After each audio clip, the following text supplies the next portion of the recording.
Well, good morning to my CRC family and friends who follow our church.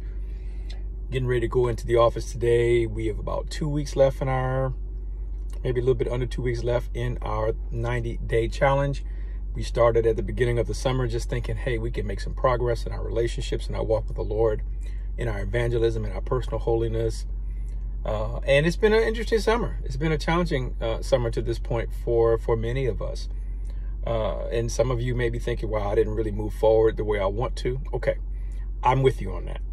I definitely understand that. Whereas one thing, how many of you know is one thing to set goals, is another thing to actually get those goals done. Setting goals is fun, man. You get to write it down on paper and it's looking good and correcting your typos and telling a few folk and feeling real motivated. But in that day-to-day grind can be something else. So if you find yourself at a place where you've not quite hit the goals the way you wanted to hit them to this point, well, in the next 2 weeks, 2.5 weeks, give yourself a little fudge room there at the beginning of September for Labor Day.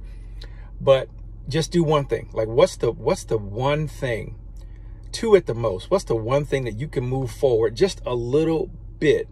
Is it restarting family worship and doing it consistently 3 times a week or 4 times a week? Is it a slight change to your diet? Is it your morning devotions? Could it be handing out a tract or setting up some hospitality with one family before the summer's out? Could it be repenting to someone, or just being more faithful in your stewardship and giving? But just what you can move one thing. And I would love to hear from you. What's one thing you could do over the next couple of weeks?